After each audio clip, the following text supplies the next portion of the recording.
สบายดีเหมือนครับจะมาแชร์มาแลกเปลี่ยนแนะนำเนาะวิธีการขี่ไหลเงินอุดหนุนต่างๆบ่ว่าจะเป็นการขี่ไหลเงินเดือนรัฐกรเงินเดือนบำนาญเงินอุดหนุนภาครัฐแล้วก็ภาควิสาหกิจตามแอปนี่เฮาได้มาได้เนาะก่อนอื่นก็ขออนุญาตมายังภาคส่วนที่เกี่ยวข้องบ่ว่าจะเป็นกระทรวงการเงินที่ออกระเบียบปฏิบัติในปี2025นี่เนาะแล้วก็องค์การประกันสังคมที่ออกระเบียบขี่ไหลเงินอุดหนุนบำเหน็จบำนาญต่างๆเนาะ ถ้าว่าคลิปนี้มีคำว่าในการขีดไหลคำนวณขีดเขียนอย่างไรบ่ถึงบ่ต้องก็ขอโทษขออภัยมาณที่นี้ด้วยเนาะเพราะว่าเฮาก็มีจุดประสงค์เพื่อจะแนะนำเลขเปลี่ยนเป็นแนวทางสำหรับบุคคลที่อยากเรียนรู้อยากขีดไหลเงินอุดหนุนต่างๆของตนเองเพียงเท่านั้นเนาะบ่ได้มีจุดประสงค์แนวอื่นเนาะสำหรับการขีดไหลคำนวณเงินอุดหนุนต่างๆผ่านแอปนี่ก็สามารถดาวน์โหลดขีดไหลได้ฟรีเนาะก็สอบถามนำภาคส่วนเกี่ยวของเติมว่าแอปนี้สร้างมาเพื่อคำนวณคิดไหลในเบื้องต้นเพียงเท่านั้นเนาะสอบถามข้อมูลเพิ่มเติมที่ภาคส่วนที่เกี่ยวของบอกว่าจะเป็นเงินอุดหนุนต่างๆก็คือว่าเบอร์ไซต์ด่วนใน1508หรือว่าข้าพเจ้าเนาะผู้ที่แนะนำวิธีการคิดไหลก็จะให้คำตอบคำถามในสิ่งที่ข้าพเจ้าหาผู้เนาะถ้าว่าผิดพลาดจังไดก็จังล้มแหลกเปลี่ยนกันเติมเนาะเขาจะมาเบิ่งหน้าตาของแอปในปี2025ที่เขามีการปรับปรุงเนี่ยเนาะก็คือว่าสามารถขีดไหลเงินเดือนบัตรตะกอนได้ทั้งบำนาญกับขีดไหลได้เนาะค่าของชีพอุดหนุนต่างๆที่ได้ปฏิบัติเพิ่มมาในปี2025เนี่ยเขาก็จะบวกเพิ่มเริ่มเข้ากันเนาะจะมาแนะนำเป็นแต่ละอย่างไปเนาะเขาจะมาเข้าการขีดไหลคำนวณเงินเดือนภาครัฐเนาะเข้าไปที่แท็บขีดไหลเงินเดือนเนาะในแท็บการขีดไหลเงินเดือนเนี่ยก็จะมีอยู่4องค์ประกอบเนาะองค์ประกอบหนึ่งคือว่าคำนวณเงินเดือนแบบฟอร์มที่ต้องเลือกต้องกรอกแบบที่ส่วนที่2ก็คือว่าเบิ่งผลการคำนวณที่เราได้มีการขีดไหลคำนวณไว้นั่นเนาะภาคส่วนที่3กับเบิ่งสั้นขันตำแหน่งดัชนีต่างๆเนาะภาคส่วนนี้ถ้าว่าเฮาฮู้ได้สั้นขันเฮาบ่ฮู้ดัชนีเฮาก็ต้องมาเบิ่งตารางตัวนี้เนาะแล้วก็เบิ่งวิธีการขีดไหลภาคส่วนที่4เนาะเฮาจะมาเข้าวิธีการขีดไหลเงินเดือนเบื้องต้นกันเลยเนาะเข้าไปที่แบบฟอร์มมันจะมีให้กรอกตามนี้เนาะถ้าเฮา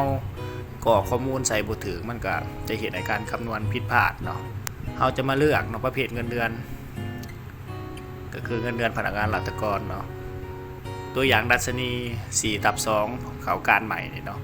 เฮาจะมาเบิ่งตารางดัชนีเนาะเพราะว่าเฮาบ่ฮู้แต่สั้นขันถ้าเฮาบ่ฮู้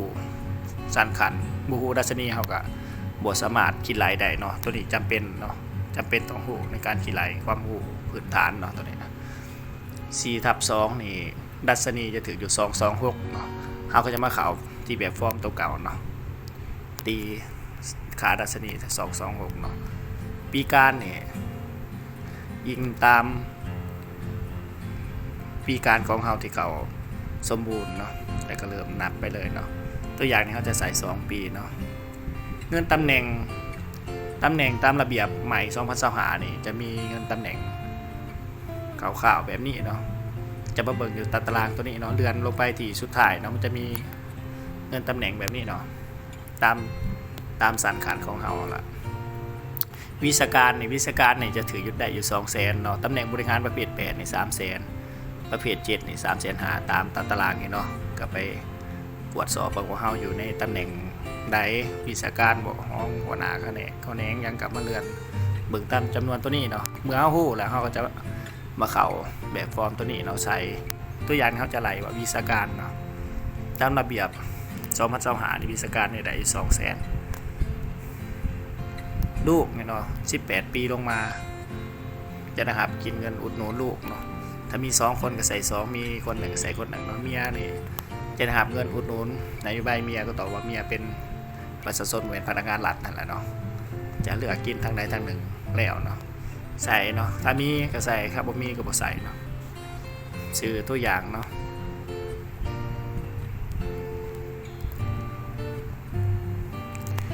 เมื่อเฮากรอกข้อมูลใส่บล็อกต่างๆครบแล้วเฮาก็กดที่ส่งเนาะเพื่อจะเห็นการคำนวณ เงินเดือนพื้นฐานของเรามันจะออกเป็นแบบฟอร์ม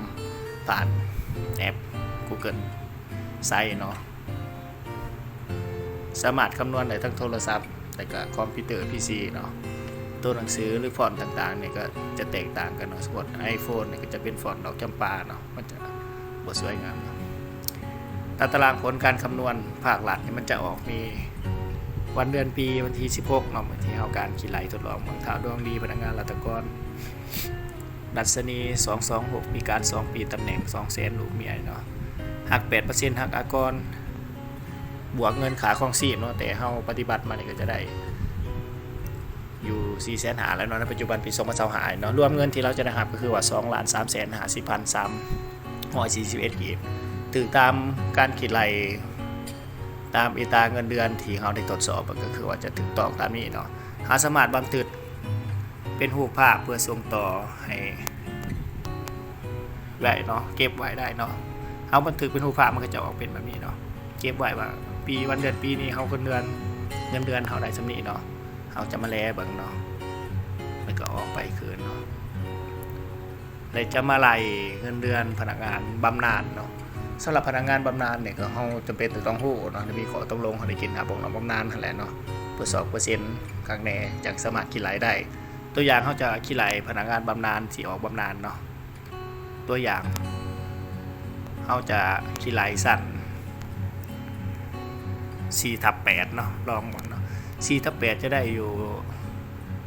ดัชนีนี่มันก็จะมีอยู่2ภาคส่วนคือว่าสายปกครองสายครูอาจารย์เนาะซึ่งตัวเลขค่าดัชนีนี่มันจะแตกต่างกันแต่ตัวเลขสั้นกันนี่จะคือกันเนาะตัวอย่าง4/8นี่สายปกครองจะได้270 4/8สายครูอาจารย์จะได้อยู่419เนาะเอาจำไรสายปกครองเนาะ270เขามาไล่เงินเดือนพนักงานรัฐเดือนบำนาญเนาะ270ปีการเนี่ย18 ปีเนาะสมมติเนาะวิชาการตามระเบียบนี่น่าจะได้200,000เนาะเปอร์เซ็นต์บำนาญนี่ตัวอย่างนึง58%นี่ลูกต่ำกว่า18 ปีก็จะได้ครับเมียนี่จะบ่ได้เนาะบำนาญในการกินไหลเงินเดือนบำนาญนี่จะได้ครับแต่ลูกเนาะ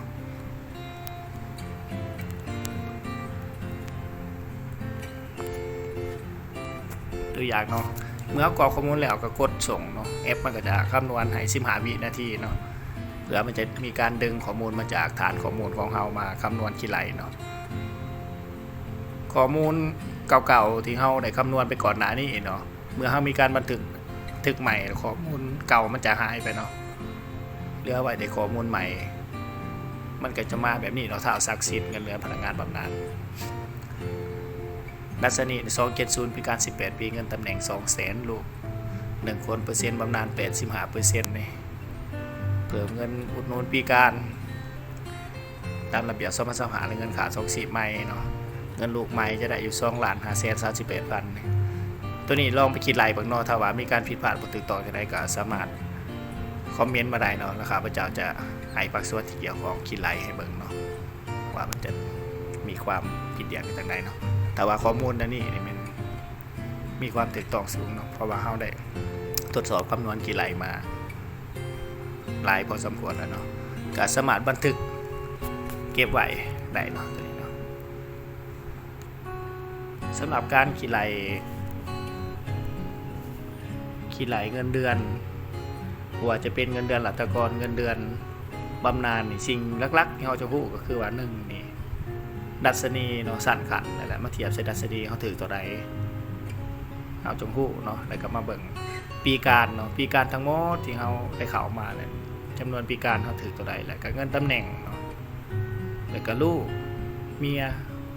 กับเบิด 3-4 ภาคส่วนเนาะก็สามารถคิดไหลคำนวณเงินเดือนของเขาได้แล้วเนาะก็เพราะว่าภาคส่วนอื่นๆบ่ว่าจะเป็นเงินอากรเงิน 8% ต่างๆเป็นแอปเนี่ยมีการหักแล้วก็คำนวณบวกลบคูณหารให้เป็นทีเรียบร้อยแล้วเนาะถ้าสนใจอยากคิดไหลคำนวณลองเบิ่งก็สามารถกดไปที่ลิงก์เลยก็สามารถติดตั้งแอปแล้วก็คิดไหลคำนวณได้เนาะสำหรับวันนี้การแนะนำการคิดไหลเงินอุดหนุนเงินเดือนภาครัฐเนาะก็จบเพียงเท่านี้เนาะถ้ามีขอสนใจอยากตามเพิ่มเติมก็ถามได้เนาะเราจะมาเริ่มคำนวณ เงินอุดหนุนตามระเบียบองค์การประกันสังคมแห่งชาติเพิ่นมีการคิดไหลในเนาะเพิ่นก็มีระเบียบเพิ่นนั่นแหละแต่ว่าสนใจอยากสอบถามเติมก็สามารถสอบถามเติมโดยกงได้ที่เบอร์1508เนาะเงินอุดหนุนต่างๆเพิ่นก็สามารถให้คำตอบเอา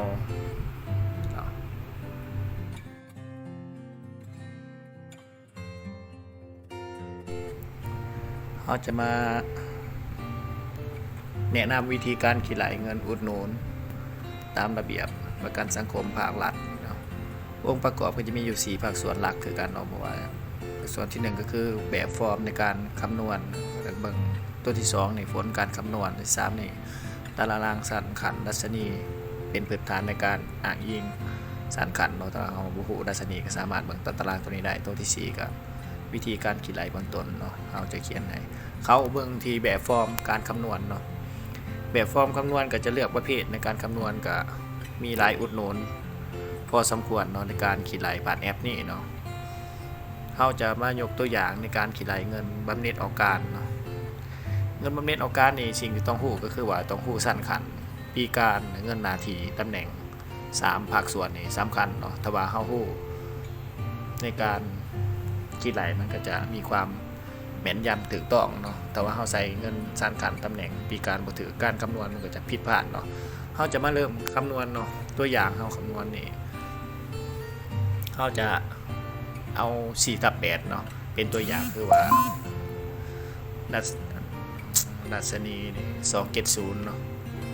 จะมาเบิ่งจะมาคิดไหล270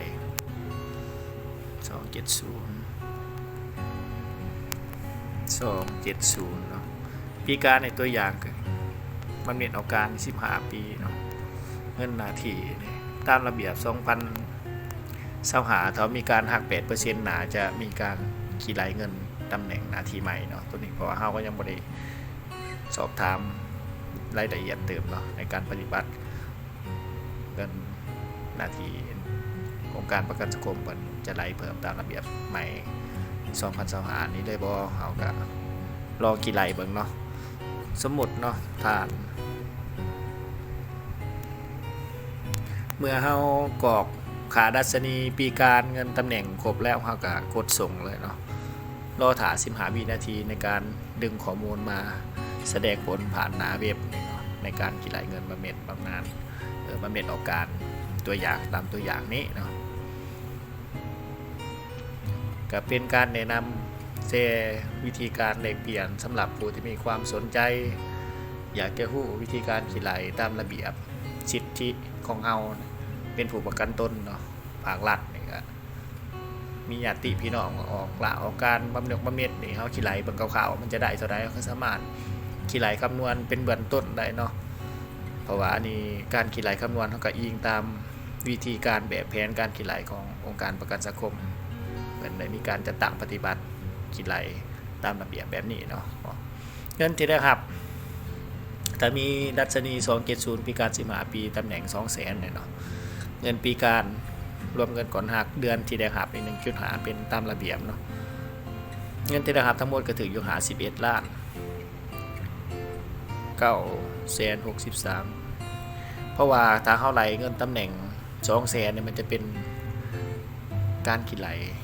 เงินประกันสังคมนี่จะเพิ่มกันสูงเนาะตัวนี้ก็เฮารอคิดไหลเบื้องต้นเสียเนาะถ้าว่าเพิ่นยังปฏิบัติตามระเบียบเก่าเงินตำแหน่งเก่าการคำนวณนี่มันก็จะลดลงกว่านี้เนาะเมื่อมีการคิดไหลคำนวณแล้วเฮาก็กดบันทึกเนาะแล้วก็เก็บไว้ได้เนาะถ้าว่าเฮาบ่กดบันทึกเฮามาเบิ่งการคำนวณในหน้าแอปมันจะแสดงผลบ่คือเก่าเพราะว่าถ้ามีการบันทึกคำนวณใหม่ข้อมูลเก่ามันจะทับซ้อนเนาะจะหายไปจะเอาข้อมูลใหม่มาแสดงแทนเนาะเขาจะต้องบันทึกรูปภาพไว้เพื่อเป็นพื้นฐาน AI ในการคิดไหลในตัวหน้าถ้าเขาไปอยากคิดไหลเพิ่มคิดไหลเงินอุดหนุนเสียชีวิตรัฐกรเสียชีวิตก็เช่นเดียวกันเนาะใส่ค่าดัชนีใส่ปีการเงินนาทีแล้วก็ใส่ชื่อแอปมันก็จะคำนวณให้เราก็ลองไปดาวน์โหลดคิดไหลนำใส่บ้างเนาะแต่ว่าบ่มีความรู้ บ่ฮู้สั้นกันเงินเดือน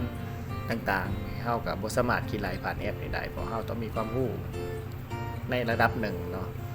เพราะว่าเฮาต้องมีความเข้าใจเลยถ้าว่าเฮาบ่มีความเข้าใจเลยเฮาก็คิดรายบ่ได้เนาะสำหรับมื้อนี้การแนะนำการคิดรายเงินอุดหนุนต่างๆภาครัฐนี่เนาะตามระเบียบองค์การประกันสังคมนี่ก็ขอจบเท่านี้เนาะขออนุญาตมายังภาคส่วนที่เกี่ยวข้องถ้าว่ามีการนำเสนอการคิดรายคิดเขียนอย่างใดบ่ถึงต้องตามระเบียบราชการก็สามารถตำหนิติชมมาได้เนาะเพราะว่าเฮาก็มีจุดประสงค์เพื่อจะแชร์ความรู้แชร์วิธีการแนวทางปูพื้นฐานในการคิดรายเบื้องต้นเพียงเท่านั้นเนาะซึ่งเฮาก็บ่มีผลประโยชน์อีหยังเนาะก็มีแต่มาแชร์ความรู้แบ่งปันเล็กๆน้อยๆสู่หมู่เพื่อนให้น้องที่มีความสนใจเพียงเท่านั้นเนาะ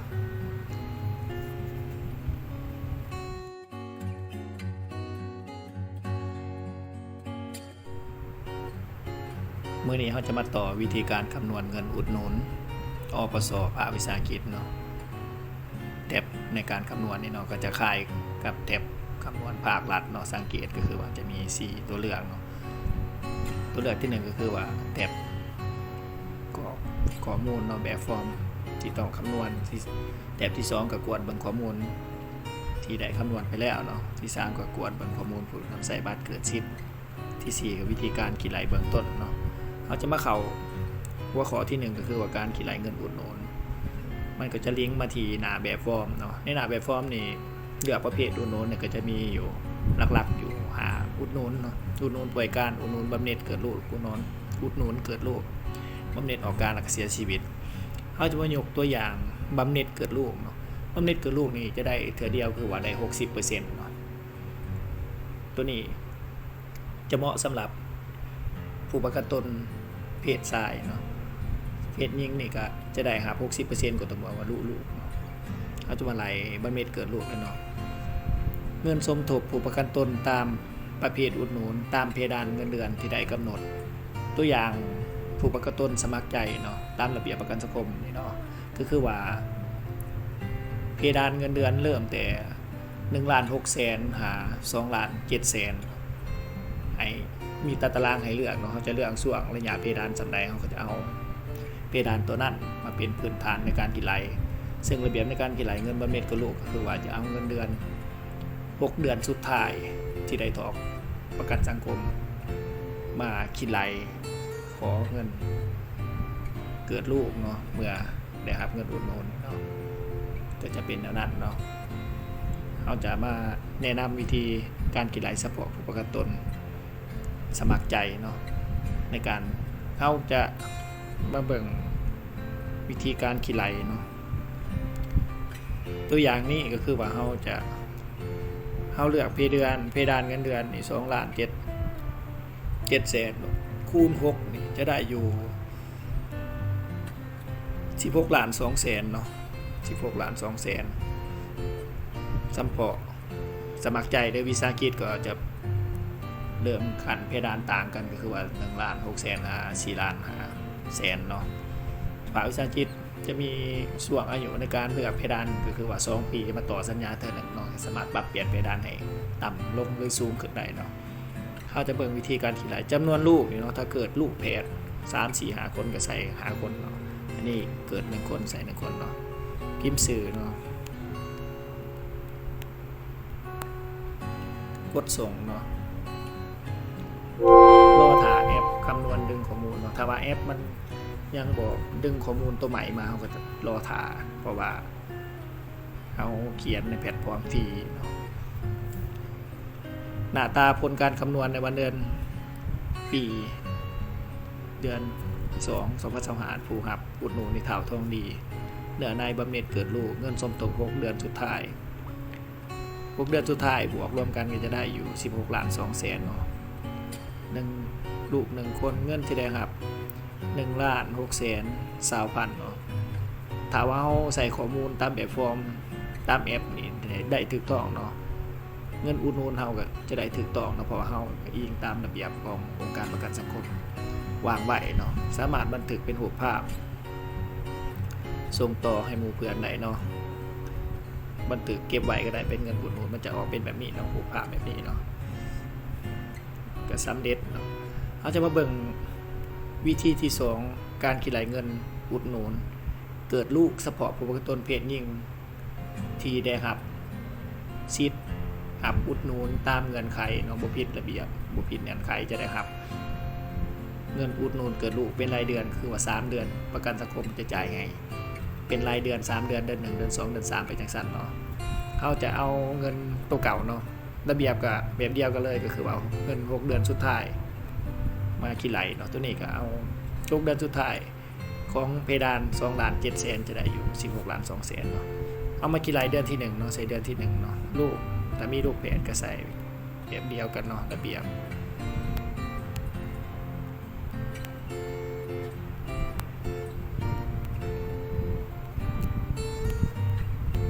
ตัวนี้ซื้อสมุดเนาะแต่ถึกซื้อไปก็ขอโทษขอไปรอถ่าแอบคำนวณ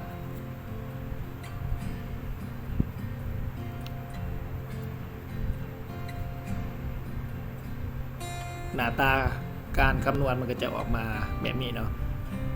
นางทองดีสีสมหวังเนื้อในเงินอุดหนุนเกิดลูกเงินสมทบ6เดือนสุดท้าย16,200,000เดือนที่1เนาะเราจะได้รับถึงคือเดือนที่1เนาะลูก1คนระยะเดือนที่1จะได้อยู่3,780,000เนาะถ้าว่าข้อมูลเรา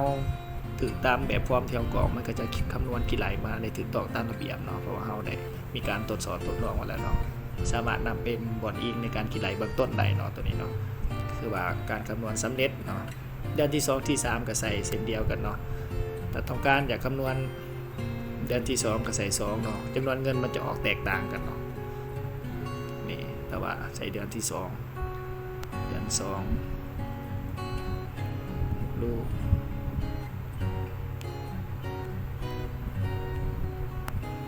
ตัวนี้เป็นเดือนที่2นะเดือนที่2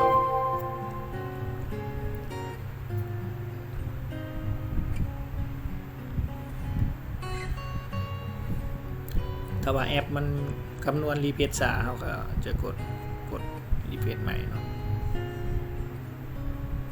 ถึงเขากรอกแบบฟอร์มผิดนี่เดือนที่2เนาะเดือนที่2จะได้อยู่2,160,000เนาะอีกตามเปอร์เซ็นต์ระเบียบการคิดไหลในส่วนระยะเนาะจะได้รับเงินเดือนแตกต่างกันเนาะเงินอุดหนุนบัตรเม็ดออกลูกสำหรับเพศหญิงนี่เนาะกลับไปแต่ก็ตัวนี้เนาะเขาได้เขียนไว้ให้เนาะถ้าจะเบิ่งผลรวมว่าใน3เดือนเขาได้รับเงินอุดหนุนออกลูกเท่าใดระหว่างช่วงระยะเพดานที่เขาได้เสียมาคือว่า2,700,000นี่เนาะใช้เดือนที่4เลยเนาะแต่ตามระเบียบนี่เขาจะบริจาคเดือนที่4เนาะตัวนี้เป็นบอร์ดอิงพื้นฐานในการเบิ่งว่าจำนวนเงินทั้งหมดของเขานี่จะได้เท่าใดเขาก็เลยใส่จำนวนที่4เนาะเพื่ออยากเบิ่ง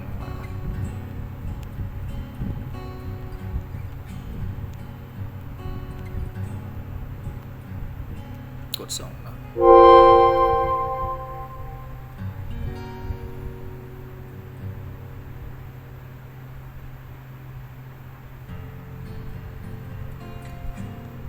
ตัวนี้เป็นแบบแสดงผลการคำนวณเงินทั้งหมดที่ประกันสังคมจะได้จ่ายให้นางทองดีเนาะในช่วงระยะนับในเดือน1เดือน2เดือน3นี่เป็นจำนวนเงินทั้งหมดนี่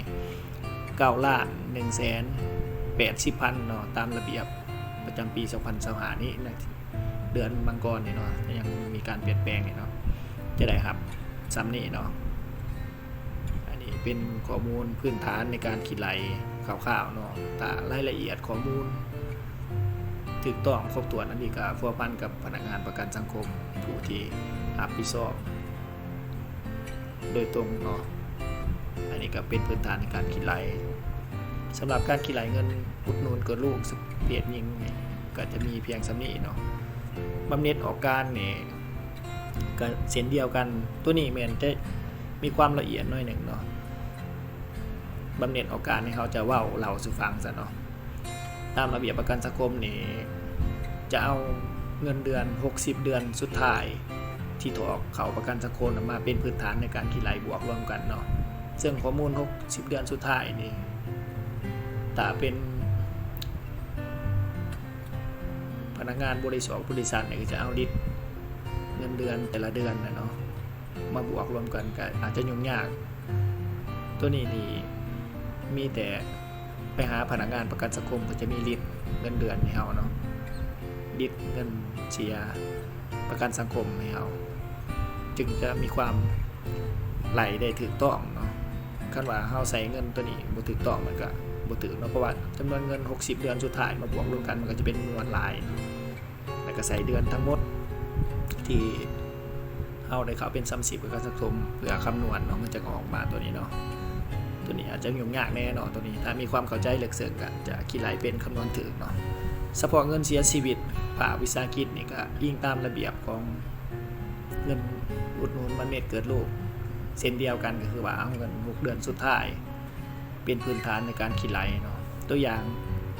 เฮามีเพดาน2.7 ล้านนี่เนาะ6เดือนสุดท้ายเฮานี่ได้อยู่16.2 ล้านนี่เนาะจำนวนเดือนทั้งหมดที่เฮาได้เข้าเป็น30ประกันสังคมนี่เนาะนับในมือถอกเงินเข้าเป็นสมาชิกประกันสังคมอะไรเนาะว่ามีจักเดือนจักปีเนาะเขาจะใส่เป็นจำนวนเดือนถ้าว่า3ปีก็คูณ12เนาะตัวอย่างนี้เขาจะมาใส่12เดือนเนาะก็คือปี1เนาะจะกี่ไหลให้คร่าวๆเนาะ